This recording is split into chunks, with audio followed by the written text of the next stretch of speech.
আজকের ভিডিওতে আমরা দেখব ফেসবুক অ্যাড অকশন কিভাবে কাজ করে। আমরা এই ওয়ার্কিং মেকানিজমটা বুঝে কিভাবে সেটা আমাদের অ্যাড অপটিমাইজেশনে ইউজ করতে পারি।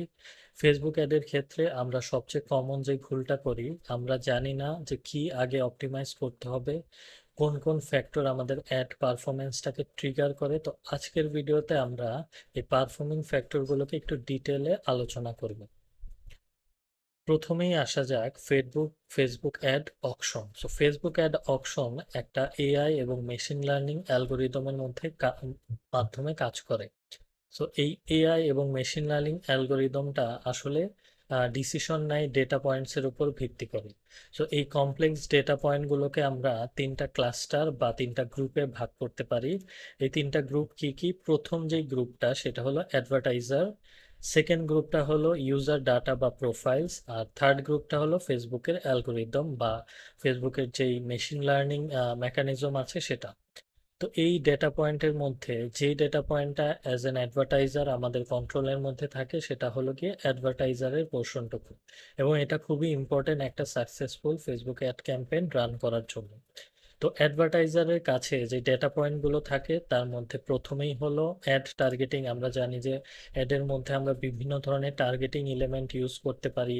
আমরা ডেমোগ্রাফিক সিলেক্ট করতে পারি, আমরা কাস্টমারের জেন্ডার সিলেক্ট করতে পারি, এবং অন্য আরও অনেক ডিটেল আছে, যেমন প্লেসমেন্ট কী হতে পারে। এই সব জিনিসপত্র আমরা অ্যাজ অ্যান অ্যাডভার্টাইজার আমাদের অ্যাড ম্যানেজার থেকে সেট করে দিতে পারি। তারপরে আছে কাস্টম অডিয়েন্স এবং লুকোলাইক অডিয়েন্স। তো এছাড়াও আমরা কিছু এক্সটার্নাল সোর্স থেকে ফেসবুককে এক্সট্রা ডাটা দিতে পারি, যেমন আমাদের ল্যান্ডিং পেজে যদি আমরা ফেসবুক পিক্সেল ইনস্টল করি, সেখান থেকে ফেসবুক একটা ইউজার সম্পর্কে অ্যাডিশনাল ডাটা পেতে পারে। এইভাবে আমরা অনেক ধরনের ডেটা ফেসবুকে as a data point provide করতে পারি। এরপর আসা যাক সেকেন্ড গ্রুপটা হলো প্রোফাইল বা ইউজার ডাটা।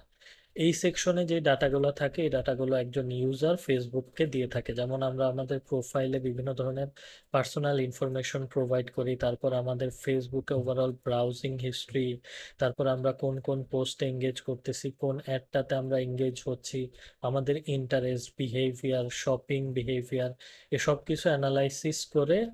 এই যে ইনফরমেশনগুলো আছে এই ইনফরমেশনগুলো কিন্তু একজন ইউজার ফেসবুককে প্রোভাইড করতেছে। এই ডেটা পয়েন্টগুলো ফেসবুক ইউজ করে একটা ইউজারের প্রোফাইল ক্রিয়েট করার জন্য। তারপরে আসা যাক হলো গিয়ে আমাদের ফেসবুক অ্যালগোরিদম। ফেসবুক অ্যালগোরিদমের ভিতরে কি কি অপশন থাকে? জিও লোকেশন থাকে, যে একটা ইউজার কোন লোকেশন থেকে ফেসবুক চালাচ্ছে, জিও লোকেশন। তারপর তার পোস্ট এঙ্গেজমেন্ট, তারপর এঙ্গেজমেন্ট রেট, কোন ধরনের পোস্টে সে কতক্ষণ এঙ্গেজ থাকতেছে, তার বাইং হ্যাবিট, এই সব কিছু থাকে ফেসবুক অ্যালগোরিদমের ভিতরে। এখন আসা যাক আমাদের সবচেয়ে ইম্পর্টেন্ট পোর্শনে, যে ফেসবুক অ্যাড অকশনটা আসলে কি।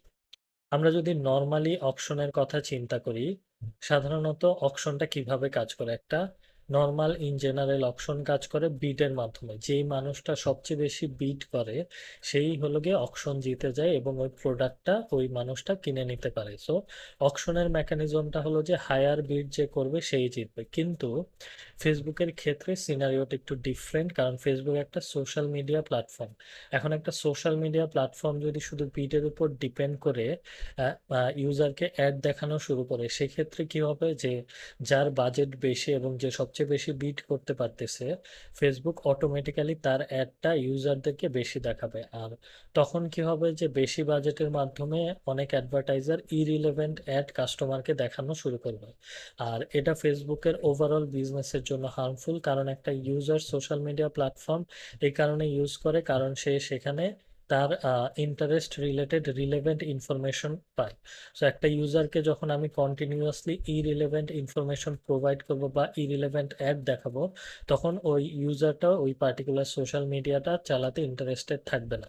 সো এই ক্ষেত্রে একটা জিনিস যেটা ফেসবুকের মেনটেন করতে হয় সেটা হলো যে ফেসবুকের মধ্যে যেই অ্যাডটা একটা ইউজারকে দেখানো হবে সেই অ্যাডটার যাতে রেলেভেন্সি থাকে ওই ইউজারটার জন্য।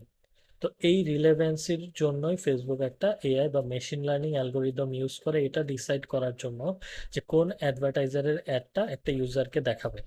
এখন আমরা একটা ইউজার ইমাজিন করে নেই যে এটা আমাদের একটা ইউজার। তো এই ইউজারটাকে এই চারটা ডিফারেন্ট ডিফারেন্ট অ্যাডভার্টাইজার অ্যাড দেখাতে চাচ্ছে। এই চারজন একই ধরনের প্রোডাক্ট সেল করে এবং তারা সবাই এই এবং তাদের সবার কাস্টমার প্রোফাইলের মধ্যে এই ইউজারটা 100% ভাবে ফিট হচ্ছে। তো এখন এই চারজন অ্যাডভার্টাইজারের অ্যাড কিন্তু ফেসবুক চাইলেই ওই ইউজারটাকে একসাথে দেখাতে পারবে না। তার মানে ফেসবুকের যদি ওই ইউজারটাকে অ্যাড দেখাতে হয় একটার পর একটা দেখাতে হবে। সো এই ক্ষেত্রে আমাদেরকে প্রথমে একটা অ্যাডভার্টাইজারকে প্রায়োরিটি দিতে হবে। সো এটা র্যান্ডম ভাবে তো করা সম্ভব না, এটার জন্য কিছু মেকানিজম বা অ্যালগোরিদম কাজ করছে। যেমন আমি যদি বলি যে সেকেন্ড যে অ্যাডভার্টাইজার আছে, এই অ্যাডভার্টাইজারের অ্যাডটা ইউজারকে বা ইউজারের ফিডে প্রথমে দেখানো হবে।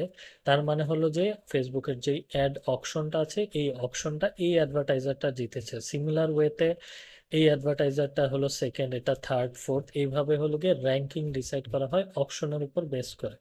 সো এই অকশন মেকানিজমটা কিভাবে কাজ করে এটা যদি আমরা বুঝতে পারি, সেক্ষেত্রে আমরা খুব ইজিলি আমাদের অ্যাড পারফরমেন্স ইমপ্রুভ করতে পারবো এবং আমাদের সেল ইমপ্রুভ হবে। সো এই ক্ষেত্রে এখন আমরা দেখব যে ফেসবুক অ্যাড অকশনটা আসলে কিসের উপর কাজ করে। এক্ষেত্রে শুধু বিডের উপর কাজ করে না, ফেসবুক অ্যাড যেই মেকানিজমটা ইউজ করে তাকে বলা হয় টোটাল ভ্যালু। টোটাল ভ্যালু জিনিসটা কি? টোটাল ভ্যালুর জন্য আমরা এখানে একটা ফর্মুলা দেখতে পাচ্ছি। এই ফর্মুলাটা ইউজ করে ফেসবুক ডিসাইড করে যে অকশনে কে প্রথমে থাকবে, কে সেকেন্ডে থাকবে, কে থার্ডে থাকবে, কে ফোর্থে থাকবে। মানে এই যে র্যাঙ্কিং ফ্যাক্টরটা আছে এটা ডিপেন্ড করতেছে এই টোটাল ভ্যালুর উপর। এখন আমরা যদি টোটাল ভ্যালুটা দেখি এটা কিভাবে ক্যালকুলেট হয়। প্রথমে হলো অ্যাডভার্টাইজারের বিড। অ্যাডভার্টাইজারের বিডটা কি? অ্যাডভার্টাইজারের বিড হলো অ্যাডভার্টাইজার কি বাজেট সেট করেছে এবং সে পার অকশনের জন্য ম্যাক্সিমাম কত বিড করতে রাজি আছে। সো প্রথমেই আসলো আমাদের অ্যাডভার্টাইজারের বিড, এরপরে আসলো estimated action rate.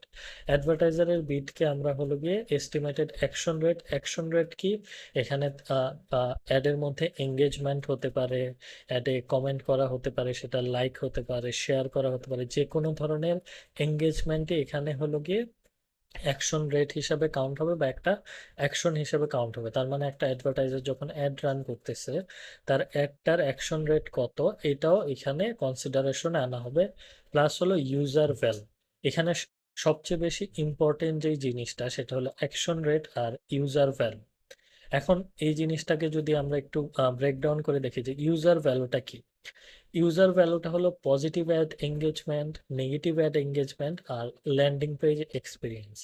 Positive ad engagement কি? পজিটিভ অ্যাড এঙ্গেজমেন্ট হলো আমি যখন একটা অ্যাড রান করতেছি ওই অ্যাডটাতে মানুষ কিভাবে ইন্টারেক্ট করতেছে পজিটিভ ওয়েতে। যেমন ওইখানে যদি মানুষজন কমেন্ট করে বা আমার একটা যদি মেসেজিং ক্যাম্পেইন হয়, মানুষজন মেসেজ দিতেছে, লাইক দিতেছে, ভিডিও অ্যাড হলে সেক্ষেত্রে ভিডিও ভিউ করতেছে। সো এই যে ওভারঅল ব্যাপারটা আছে বা আমার ওই অ্যাডটা একজন আরেকজনের সাথে শেয়ার করতেছে, সো এই যে এলিমেন্টগুলো আছে এটা পজিটিভ এঙ্গেজমেন্টের মধ্যে পড়তেছে। আর নেগেটিভ অ্যাড এঙ্গেজমেন্ট কি? নেগেটিভ অ্যাড এঙ্গেজমেন্ট হলো আমি যে অ্যাডটা রান করতেছি এই অ্যাডটা ইউজারের কাছে যখন যাচ্ছে অনেক ইউজার ওই অ্যাডটা হাইড করে দিচ্ছে বা ওই অ্যাডটাতে রিপোর্ট করতেছে, এটা একটা নেগেটিভ অ্যাড এঙ্গেজমেন্ট হিসেবে কাউন্ট হয়। Landing page experience. Landing page experience হলো যখন আমি একটা ইউজারকে ফেসবুক থেকে একটা অন্য ওয়েবসাইট বা আমার একটা ল্যান্ডিং পেজে পাঠাচ্ছি, ওই ল্যান্ডিং পেজে যাওয়ার পর ওই ল্যান্ডিং পেজে যদি ফেসবুক পিক্সেল ইনস্টল করা থাকে তো ফেসবুক ইজিলি বুঝতে পারবে যে ওই জায়গায় গিয়ে একটা ইউজার কি কি কাজ করেছে। সো ওইটার উপর ডিপেন্ড করে ফেসবুক ডিসাইড করবে যে ওই ইউজারটা কি, ইউজারের ল্যান্ডিং পেজ এক্সপিরিয়েন্সটা কেমন ছিল। এখন ল্যান্ডিং পেজ এক্সপিরিয়েন্স যদি খারাপ হয় সেক্ষেত্রে ইউজার বেশি সময় ওই ল্যান্ডিং পেজে থাকবে না বা ওইখানে গিয়ে সে কোনো ধরনের অ্যাকশনে অংশগ্রহণ করবে না। তার মানে কি ওই ল্যান্ডিং পেজের এক্সপিরিয়েন্সটা ইউজারের জন্য এত ভালো ছিল না। যখনই এই এলিমেন্টগুলোর কোনো একটা খারাপ হবে তখন আমাদের ইউজার ভ্যালু মানে আমাদের ফর্মুলাতে যে ইউজার ভ্যালুটা আছে ইউজার ভ্যালুটা কমে যাবে। আবার যখনই আমরা পজিটিভ এঙ্গেজমেন্ট পাবো, পজিটিভ ইউজার এক্সপিরিয়েন্স পাবো, তখন আমাদের ইউজার ভ্যালুটা অটোমেটিক্যালি ইনক্রিজ করবে। এখন আমরা একটা প্র্যাকটিক্যাল এক্সাম্পল দিয়ে জিনিসটা বোঝার চেষ্টা করি। এখানে আমাদের চারটা অ্যাডভার্টাইজার আছে, অ্যাডভার্টাইজার এ, অ্যাডভার্টাইজার বি, অ্যাডভার্টাইজার সি এবং অ্যাডভার্টাইজার ডি। এখন অ্যাডভার্টাইজার এ 300 টাকা বিট করতেছে, অ্যাডভার্টাইজার বি 250, সি 100 এবং ডি 50। তো সবার বিডের amount different different. Estimated action রেটের ক্ষেত্রে এ 15%, বি 20%, সি 10% এবং ডি 3%। ইউজার ভ্যালুর ক্ষেত্রেও দেখা যাচ্ছে যে এ 10, বি 10, সি 5 এবং ডি 2।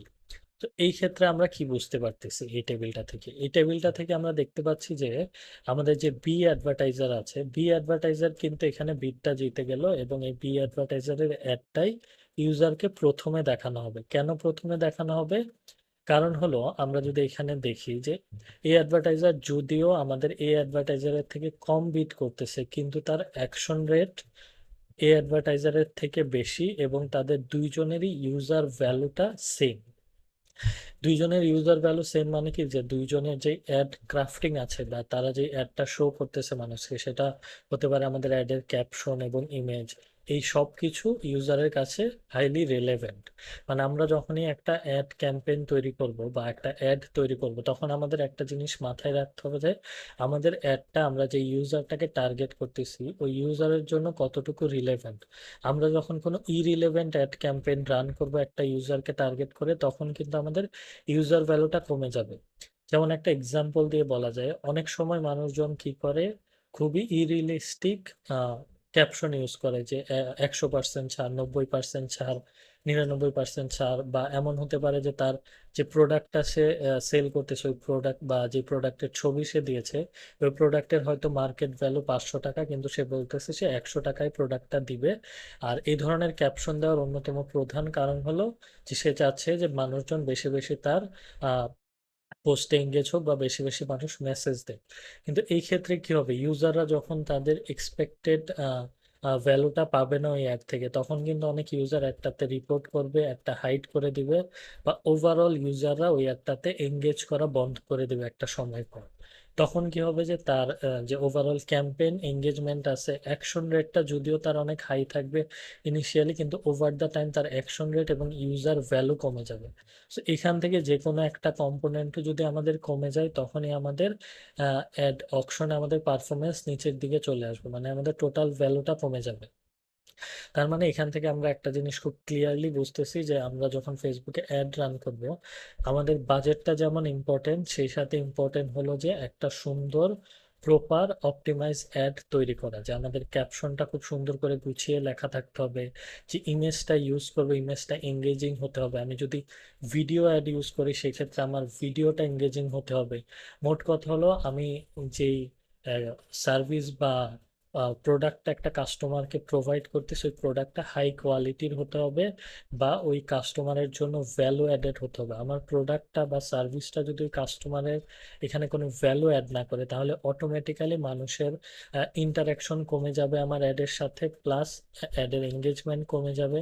ওভারঅল ইউজার এক্সপিরিয়েন্স যখনই খারাপ হবে তখন ইউজার ভ্যালুটাও কমে যাবে। এখন যখন আমার ইউজার ভ্যালু কমে গেল, আমাদের অ্যাকশন রেট কমে গেল, তখন আমি এখানে যতই হাই বিড করি না কেন, আমি কিন্তু টোটাল ভ্যালুতে কমই থাকবো, কারণ আমাদের অন্য অন্য যেই দুইটা কম্পোনেন্ট আছে, এই দুইটা কম্পোনেন্ট অনেক কম। সিমিলারলি এক্ষেত্রে আরেকটা জিনিস বুঝতে হবে যে অ্যাডভার্টাইজিং এর ক্ষেত্রে আমাদের যে অ্যাডের বাজেটটা থাকবে, এই বাজেটটা হবে রিলেটিভ। রিলেটিভ মানে অন্য অ্যাডভার্টাইজাররা কত খরচ করতেছে। এখন যদি দেখা যায়, যেমন আমরা যদি এই সি এর সাথে কম্পেয়ার করি, সি এর অ্যাকশন রেট কিন্তু 10, কিন্তু সে কিন্তু ওভারঅল অন্য যে অ্যাডভার্টাইজার আছে তাদের থেকে অনেক কম বিট করতেছে। তো আমরা ওভারঅল মার্কেটের থেকে যদি কম বাজেটে অ্যাড রান করি এবং কম বিট করি, সেক্ষেত্রে কিন্তু আমার অকশন জেতার চান্সটা কমে যাবে। আর এই ক্ষেত্রে আরেকটা জিনিস মাথায় রাখতে হবে যে অকশনে সামনের দিকে থাকা মানে হলো গিয়ে বেশি কনভার্সন পাওয়ার চান্স বেড়ে যায়। যেমন একটা ইউজারকে যখনই আমার একটা প্রথমে দেখাবে আমার কম্পিটিটরের অ্যাড দেখানোর আগে, আর ওই ইউজারটা যদি আমার সাথে কমিউনিকেট করা শুরু করে বা ওই ইউজারটা যদি আমার ওয়েবসাইটে ভিজিট করে, এখানে একটা হায়ার চান্স থাকবে যে সে আমার কাছ থেকে ওই প্রোডাক্টটা পারচেস করে নেবে।